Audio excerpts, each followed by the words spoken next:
History is all around us. There are secrets of our past around every corner, hidden in our streets, buried under our feet. And in this series, I'm going to be uncovering those secrets by exploring Britain's most historic towns. That sent shivers down my spine. That's amazing. I want to find out which towns across the UK can reveal the most about each period in British history. You're in my way! Get out of the way!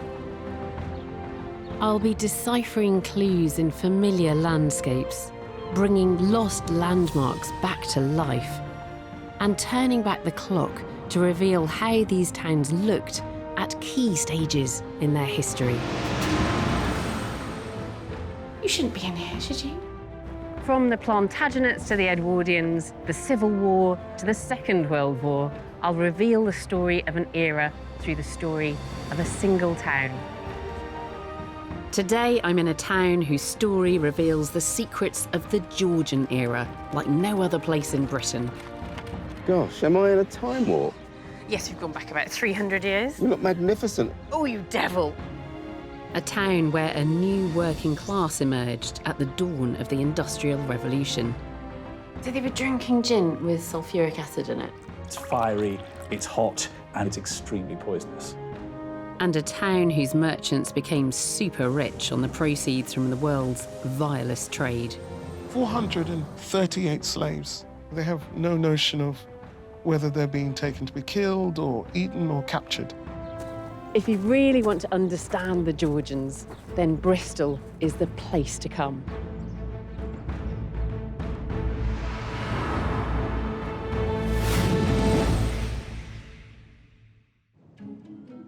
Bristol is my hometown, and the Georgian era is a time when the Bristol I love took shape. But it's a hard past to reconcile. The grandeur this city inherited from the Georgians came at a terrible human cost. In the 18th century, Bristol boomed as it became one of the main hubs of the world's slave trade. So I'm going to be digging deep, looking at the highs and the lows of Georgian Bristol. Today, Bristol is a bustling city of almost 500,000 people and a place of many identities, where the wealthy still live in grand crescents and elegant streets, above the urban and suburban sprawl. And with almost 100 languages spoken here, it's famous for its rich cultural diversity. But that mix of identities goes right back into Bristol's history. There have been settlements here inland from the Bristol Channel and on the banks of the River Avon for over 2,000 years. Sitting on natural trading routes with connections to Wales, the southwest and the Atlantic beyond, and inland access to London and the Midlands, it's always been a good place to do one thing very, very well: make loads of money. And with Britain booming in the Georgian era, Bristol took full advantage.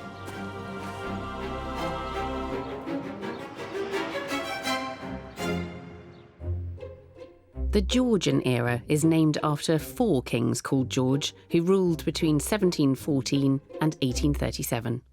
German-speaking George I was succeeded by his son, George II, who died of a heart attack on the loo. George III sadly descended into madness, and George IV died of an excess of almost everything. But despite the relatively short and colourful lives of the Georges, Britain was transformed during their reign. To help me understand how Bristol positioned itself in the early 18th to 19th century, I'm meeting historian Professor Steve Poole in the heart of the city, on the quintessentially Georgian Queen's Square. Hi. Oh, nice to meet you. And you, yeah. This is such a, it's a splendid square, isn't it? It's meant to be splendid. Queen's Square, probably the first really impressive piece of Georgian architecture the city sort of came into, so developed between about 1700 and 1730. This was built as really nice real estate for the wealthiest merchants in the city to represent their power, authority and economic success. The great thing about the square as a residential development in the 18th century was that it allowed wealthy people to create an elite space of their own. So you haven't got to look out upon the peasants and the filthy workers and the dirt and the squalor of the industrial city. Keep out the poor. Keep out the poor. It must have been a huge amount of money pouring into Bristol during this Loads century. of money, just loads of, yeah. But don't imagine for a minute that everyone in Bristol was wealthy. You know, this was a city which, from the beginning of the century, a population of around about 20,000 people. By the end of the century, there's about 63,000 people living here. It's growing really, really fast. Yeah. And most of them could never live in a place like this. So don't get kind of bamboozled by elegance, you know, because the poor, who made up the majority and did all the bloody work here, were living in cramped, dreadful conditions. So beautiful Georgian buildings here, slums down there. Not necessarily all slums, but much less grand buildings. Yeah. So where did all this wealth come from? It came from trade, big time with the world. Yeah. This is a really important port in 18th century England. Maritime trade brought in loads and loads of money to this city. But, you know, you have to also remember that warfare plays a rather large part in all this. 50% of the period is spent at war with somebody. This is an aggressive nation, make no mistake about that, carving out an empire for itself, which basically means more trade supremacy, more trade routes. At the end of the 7 Years' War in the 1760s, Britain is emerged as one of the, perhaps the most powerful player on the planet. Yeah. You know, it would be reasonable to call it a superpower. So this is the foundations of empire? These are absolutely the foundations of empire. You won't understand empire unless you understand what happened in the 18th century, and in particularly in cities like this one. With Britain's navy busy expanding the empire, Bristol's merchants realised they were sitting on a prime piece of real estate. Bristol's success was all about location, location, location.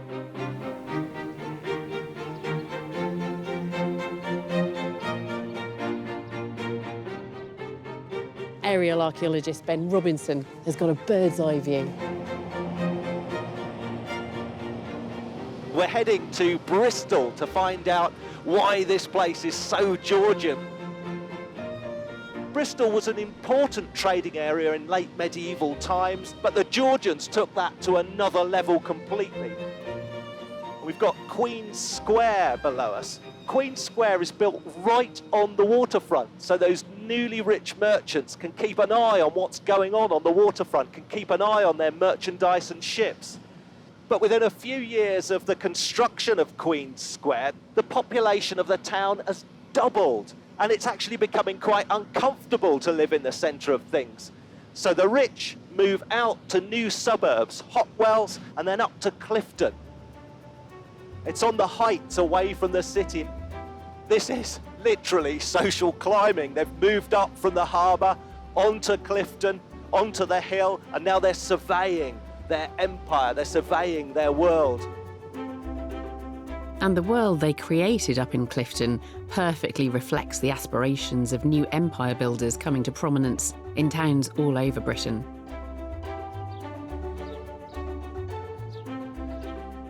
So I am a Georgian lady dressed in the very latest designer outfit, of course, and this is a horse. Now, in the Georgian period, we were harnessing the power of steam for manufacture, but horsepower was still the main way that people and goods were transported around the country. But it wasn't just about transport, it was about showing off as well. So the wealthy would have horses, they would have carriages, and they would drive around in them. I mean, who needs a Range Rover? Joining me for a horse-drawn tour of the houses of Georgian Clifton is antiques expert and Georgian architecture fan, Ronnie Archer-Morgan. Ronnie. Alice. Hello. Gosh, am I in a time warp? Yes, we've gone back about 300 years. You look magnificent. Oh, you devil. You do, you look magnificent. Let's go. This is the way Georgian architecture should be viewed. It is, Because this is yeah. the way it was originally viewed. Yeah. Georgian architecture was really about displaying the new emerging wealth. You can see the wonderful proportions that were adapted from Greek and Roman temples. These buildings here are particularly fine examples, aren't they? And look, that one looks like a little temple. Exactly, you've got the portico, you've got the columns either side of the door, you've got the pediment over the door. You've got those sweeps of narrow-housed terraces with all those lovely classic proportions, and they all look much the same. In order for each house to be identified, it was the first time that houses in this country were numbered. Oh, is it? It is, yeah.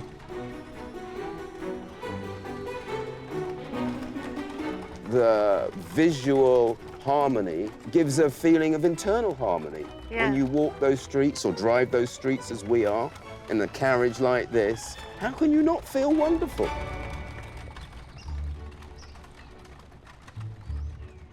Bristol's merchants also splashed out on the interior design of their beautiful Georgian houses. So this is John Pinney's house, Bristol merchant. Oh, that's a nice bureau bookcase in mahogany. You've got the Greek pediment there. So it carries on that theme that was on the architecture outside. But this, for me, is the pièce de résistance. This is wonderful, this Blue John surround. At the time, this would have cost a pretty penny. Today, this would be a fortune. That is a statement. Look at that. Oh, yes, it sparkles. It is stunning. And there's his portrait looking down on us saying, "Don't touch my Blue John." Leave my fireplace alone. This is the drawing room. It's lovely. This is all about the carpet, this amazing Axminster. Oh, it's Axminster. It was fashionable because George III had Axminsters in his various piles, and so did George IV. So they were aligning themselves to the dynasties that ruled their world. The library would have been where John Pinney could have shown off his Georgian worldliness. And we've got globes. It's got the terrestrial and the celestial. These globes were costly. They were very skillfully made. You know, he's got the pair.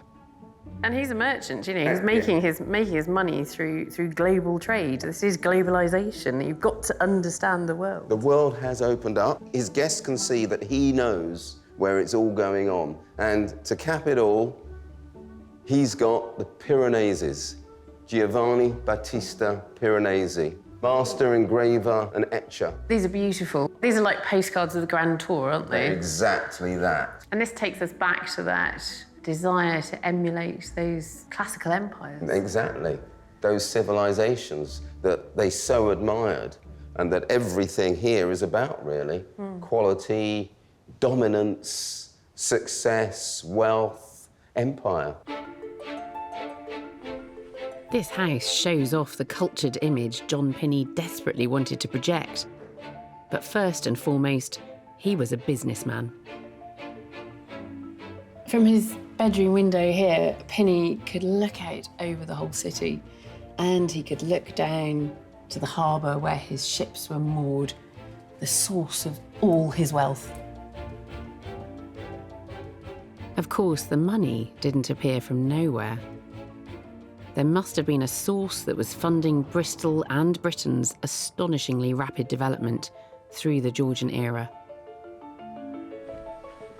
There was, and it's always remained Bristol's deepest source of guilt and its darkest secret. The Georgian era saw an unprecedented expansion of the British Empire, and no city took the opportunity to cash in as enthusiastically as Bristol. But it came at a great human cost. Most of the splendours of the house I admired earlier were bought with the profits of the slave trade. Along with many of the most prominent Bristol merchants, the owner, John Pinney, earned his fortune from slavery. Pinney even commissioned this grand painting of the source of his wealth to hang on his drawing room wall. Pinney was a real entrepreneur. He grasped the opportunity that fell into his lap when he inherited a sugar plantation in the Caribbean on the island of Nevis. He owned over 200 slaves, and between them they produced 30,000 kilograms of sugar a year for him. The British began officially slave trading in 1660, when a company governed by the Duke of York was granted a royal charter to exclusively trade on the west coast of Africa. By the time the Duke of York had become King James II, his Royal African Company's monopoly was shipping an average of 5,000 people into slavery each year. Bristol's merchants desperately wanted to get a piece of the action, and after years of lobbying, in 1698, they got their wish. They knew there was a potential to get extremely rich, extremely quickly, and that Bristol could even overtake London. And the reason for that is its place in the landscape, as Ben can see from the skies.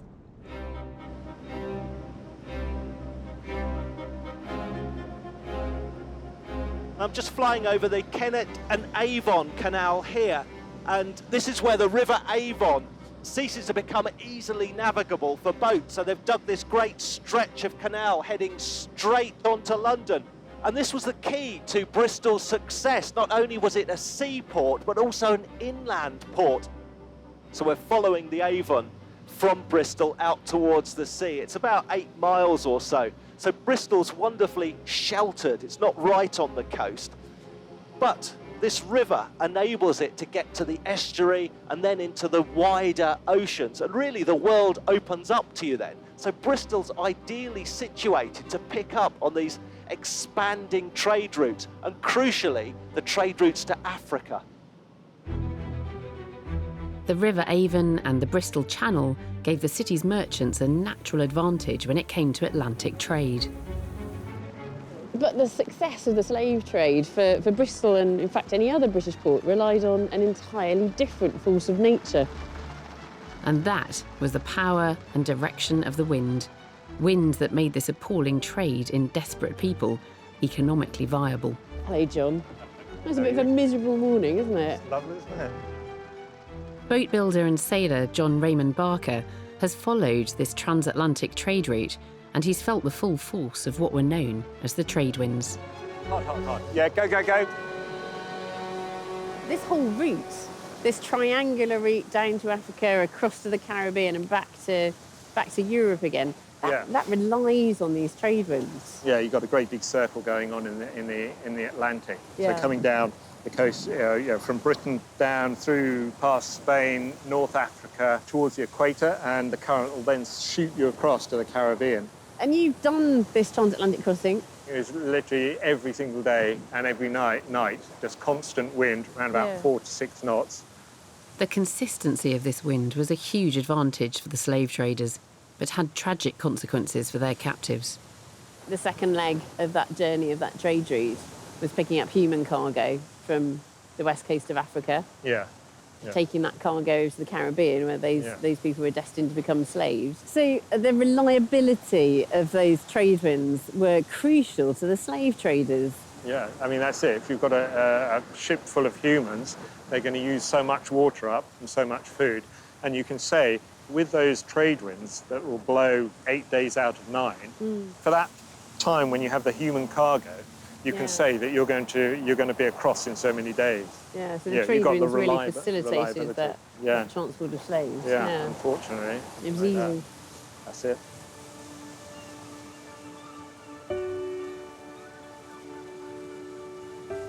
It's an awful fact that British slave trading wouldn't have been possible and wouldn't have caused so much terrible suffering if it wasn't for the trade winds. And British slave traders, of course, had the added advantage of having the Royal Navy, the preeminent Navy, supporting them when they were out at sea. It all boomed in the 18th century. So between 1690 and 1807, it's estimated that Britain traded 2.8 million slaves. And Bristol became the leader in what was then known as the triangular trade. On the first leg of this triangular trade route, ships laden with goods would set sail from Bristol, heading for the west coast of Africa. Once there, they would exchange their cargo for the unfortunate people now destined for a life of slavery on plantations in the Caribbean. It was on this notorious Middle Passage where the full horror of this trade played out. At sea for 8 weeks, Ships would be crammed with people, manacled and lying in stacks of up to 5 bodies high on the lower decks.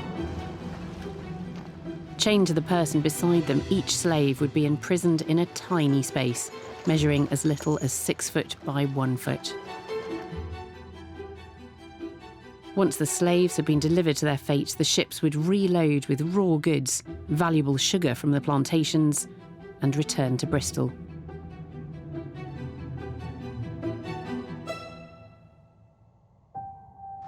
In the 1730s, Bristol was Britain's busiest slaving port. Bristol's merchants would ship over 500,000 people into slavery.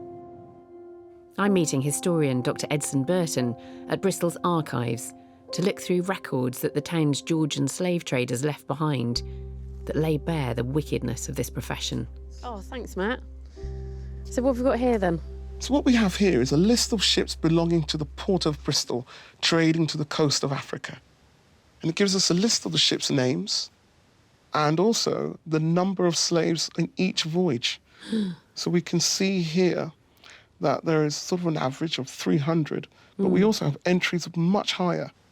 So there's 500 there. Yes. 550, 650. Yes. Yeah. So that's 15,970 people landed in that year. Yeah. It is just like any kind of ledger recording cargo, isn't it?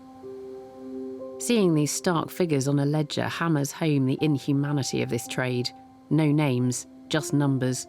People reduced to nothing more than goods to be trafficked. But here, these numbers represent a number of people coming across from Africa. So these ships are going out from Bristol, presumably with goods to sell in exchange for the slaves on the African coast. What are they taking? They're taking iron bars, manillas, glass beads. So a high return for Bristol in terms of we're trading an iron bar for a slave. And we know from a survey conducted that slaves sold for about £43 in the Caribbean. What you will find is an injunction to the ship's captain, bring healthy young Negroes, leave behind, the older slaves and so on. Yeah.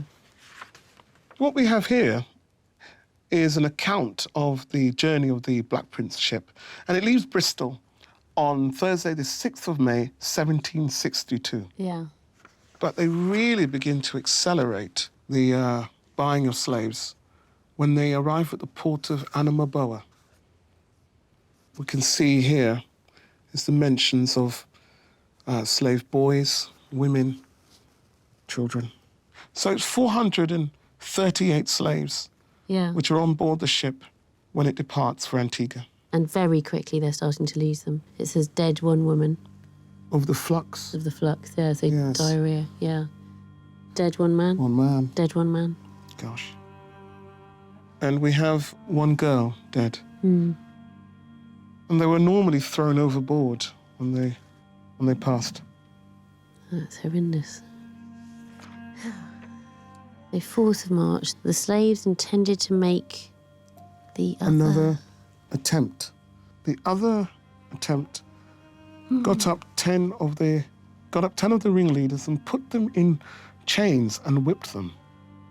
So they're trying to rebel. They're trying to get off. Oh, yes. Yeah. Yes, I mean, it's quite common on slave voyages that slaves would try and rebel. And they have no idea where they're going. They have no notion of whether they're being taken to be killed or eaten or captured. 1 sick slave endeavoured to jump overboard. Right. Yes. So a suicide attempt as well. So they sight land on the 7th. So it's taken them just over 2 months to sail from Africa. Look, there's another one dead. Number 36. Gosh.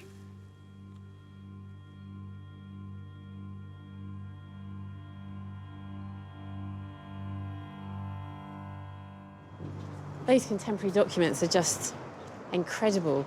You get a real idea of how much the whole city was invested in this trade. It's not just about the ship's captains and the sailors. There's all of the artisans here, ordinary people in Bristol, making things that get loaded onto those vessels to be exchanged in Africa for the slaves. And then the numbers of people. These are people being packed onto those ships, torn away from their families in Africa, loaded onto those ships. 438 people in one ship, setting sail for Antigua. And by the time they get there, 1 in 10 are dead. It's shocking, and it's particularly shocking seeing it written down, seeing the numbers, the hard evidence of this trade.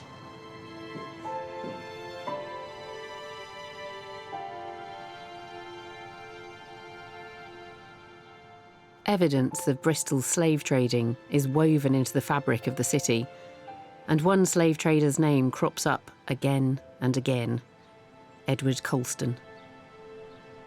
Who was he? Who was Edward Colston? Well, Edward Colston was born into a mercantile family, brought up in Bristol, and then he moved to London. And in 1680, he joined the Royal Africa Company. And between 1680 and 1692, the Royal Africa Company transported 84,000 slaves, and 65,000 of those were landed in the Caribbean and the Americas, which means a mortality rate of over 20.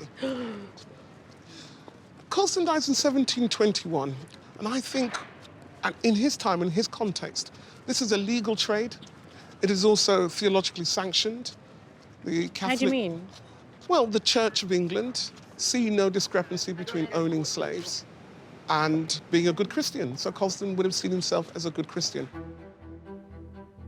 Colston did Christian deeds. He was Bristol's greatest benefactor, charitably donating what today would be millions of pounds to the city. 300 years later, he's still memorialised as one of Bristol's most virtuous sons. Creates such a tension, doesn't it? That you've got this man who was, during his lifetime, a philanthropist, pouring a lot of money into what was seen as good causes in Bristol, but he was making that money through slaving, through the slave trade. And I do find it quite extraordinary that his name is quite so prominent in Bristol still today. Despite the horrific human cost of trading in slaves, Bristol's Georgian merchants were content to ignore the suffering as the profits rolled in. Merchants didn't just get rich from exploiting slaves abroad, seemingly blind to basic human welfare. They were at it here as well, exploiting their fellow citizens. I'm about to find out how tough life could be for the urban working class.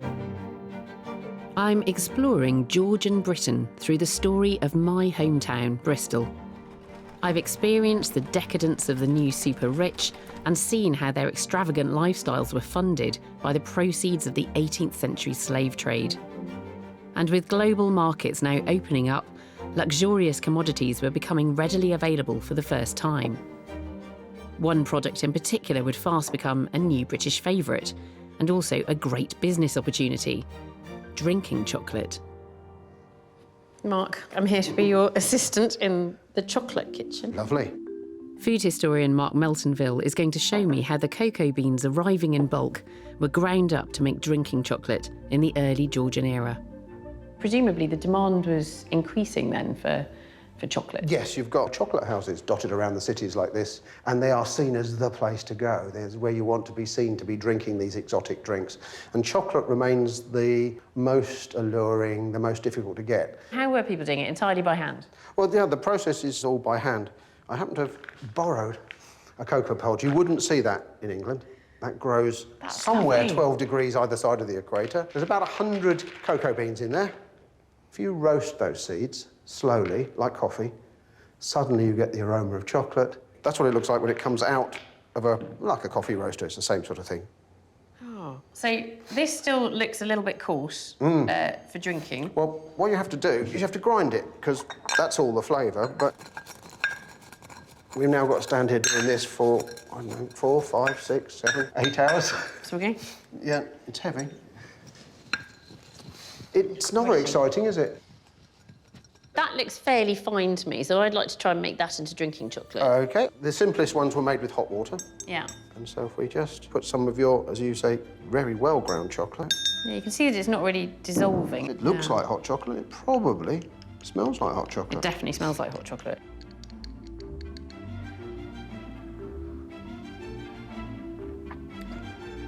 Yeah, it's really gritty. Yeah. Oh, well. I think it's all sinking to the bottom, to be fair. Luckily, an enterprising Bristolian named Walter Churchman was thinking big and came up with a solution to the problem of gritty drinking chocolate. It proved to be an invention around 30 years ahead of its time. It's generally agreed that the Industrial Revolution in Britain started in the 1760s, but that doesn't mean that there wasn't manufacturing on a large scale going on before that. And in Bristol, there was refining of products coming in from the plantations. Matt Coles at the Bristol Archives has a document proving Churchman invented the world's first cocoa grinding machine. What is it, a patent letter? Yeah, a letters patent for manufacture of chocolate. Oh, let's have a look then. So it says from George II, by the grace of God, and it's been granted to Walter Churchman of our city. And is this it here? A method for the expeditious, fine and clean making of chocolate by an engine. The patent was granted in 1729, and just over 30 years later, a chocolate maker named Mr. Joseph Fry bought the patent. In 1777, he improved and expanded on the design on an unprecedented scale. And he moved his operations right here. This was the site of the first ever industrial chocolate factory. In the pre-steam Industrial Revolution, Mr. Fry built his vast chocolate factory here to harness the flow of the River Frome, which ran through this part of central Bristol in the late 18th century. By the end of the decade, Fry's chocolate factory had expanded even further, and Fry became the world's first chocolate manufacturer to turn to steam power, with engines designed by James Watt, one of the Revolution's most famous sons. And around the factory, Bristol developed one of the world's first truly industrial cityscapes. Ben's getting a better view of the Georgian constructions that define the way Bristol looks today. Another great Georgian idea, the suspension bridge there, that didn't come to fruition until the Victorian era, but was the Georgians that had the idea. Another thing that was absolutely key to the success of Bristol was mitigating this great tidal range, up to 50 feet between high tide and low tide. And that meant you had to time your arrival to Bristol very, very carefully. Now, to make Bristol effective, not just as a seaport, but an inland port, they came up with the idea of a floating harbour. Locks could keep the water levels high in the harbour area there. Boats wouldn't have to beach on the mud. And basically, you've got a 24/7, every day of the year, trading route. I think that's another thing that I get from the aerial perspective. It's the enormity of these engineering tasks. We're entering an industrial age. The Georgians have a certain amount of industrial clout, but they don't have machines that can excavate the canal basins, that can excavate the docks. All that earth moving, all that digging has to be done by hand. The people who did the hard manual labour on the floating harbour, like those who would later go on to build the suspension bridge, emerged as a new British working class at the end of the Georgian era. But Bristol's urban poor had been a distinct class since the start of the 18th century. Labouring in the harbourside factories, they worked long hours and were paid very little. But the poor, even with their meagre wages, could afford to do something to help them forget, something that some of us still do at the end of a long day. They drank copious amounts of gin. In the early 18th century, anyone could open a distillery, and low taxes on British wheat meant that alcohol could be brewed for next to nothing, causing the perfect conditions for an epidemic of gin drinking that threatened to destabilise Britain. Historian Richard Barnett and gin maker Liam Hurt both have a special interest in gin and what became known as the gin craze. This was an episode, really, of great social anxiety. In the 1720s, 1730s, Bristol has some of the worst effects of the gin craze. Gin is being seen as an addictive drug. Absolutely. So many of our modern arguments about addiction, I think, go back to the gin craze. In many ways, it's a great social and political experiment. What happens if you deregulate pleasure? Thanks to the gin craze, almost anybody in Britain between about 1720 and 1750 can get drunk really for a few pennies. I noticed Hogarth's Gin Lane up here. We've got the great Hogarthian scene of kind of social breakdown, but also physical breakdown as well. Yeah. You can see the houses almost look drunk. The whole city is falling to pieces. So, Liam, you're making gin here in this distillery? Yeah, we distill here. We use all sorts of botanicals. Any gin, the primary botanical is juniper berries. 18th century gin, was it much different? Juniper's the predominant flavour, although for cost-cutting reasons, they'd often substitute something like turpentine instead of using juniper berries. This is partly with the idea of making it go further as well. If you can make the drink taste stronger and fiery, you can dilute the alcohol. Was there terps in it? Well, terps wasn't the worst thing. We do have one recipe from Southwark in about 1740 that suggests you put oil of vitriol in it, and oil of vitriol is the 18th century name for sulfuric acid. So they were drinking gin with sulfuric acid in it? It's fiery, it's hot, and presumably it's extremely poisonous. What is that? Is that something that you produced earlier, Liam? Yes, that makes me slightly worried. there's no turpentine or sulfuric acid in this one, but it is based on the recipes from back then. Would you like some? I would love to try some. I mean, it's not the colour I was expecting. There you go. It smells strong. Are you sure you haven't put any sulfuric acid? No sulfuric acid.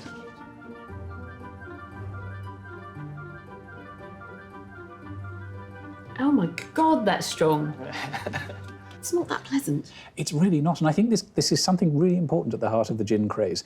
What's important here isn't a particular spirit. What's important is the idea of oblivion in the glass. To the working poor of Bristol and to the working poor of London and for Britain more generally, this was a way out of the most grinding kind of urban poverty. I think this is why this addictive street drug swept through the slums of Britain.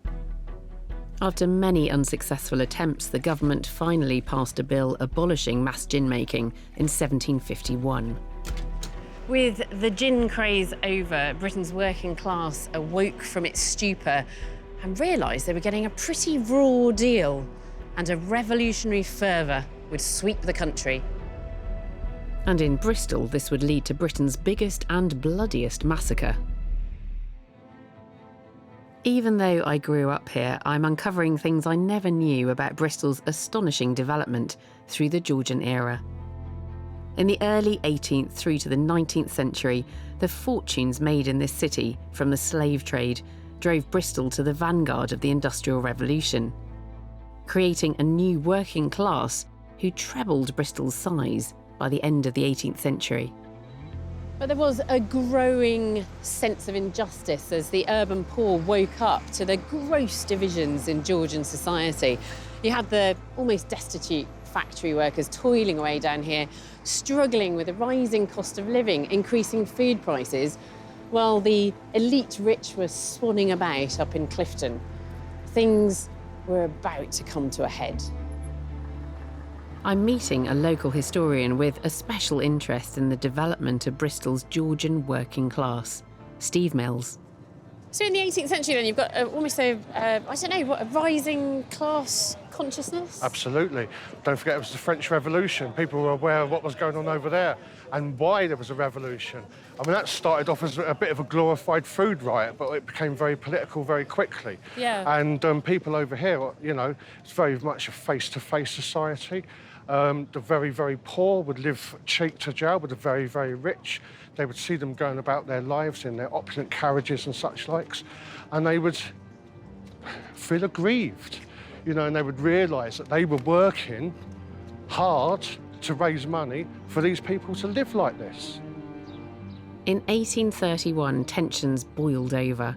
On the 29th of October, a large crowd of protesters gathered here in Queen's Square, seeking political reform. Basically, only 10% of the population had the vote. Yeah. So yes, they were very unhappy. And so began Britain's bloodiest riot. I mean, this is Queen Square. This is such a symbol of Bristol's wealth for the Bristol merchants. And this is where the riot happened. This is where the main part of the riot happens, yes. And in my opinion, there was 3 stages to the riot. It was very vociferous, noisy, but not particularly violent. A few windows broken. Yeah. And then when the snatch squads come out, people started burning stuff, basically. There were painters at the time, and they painted all these fires all over the city.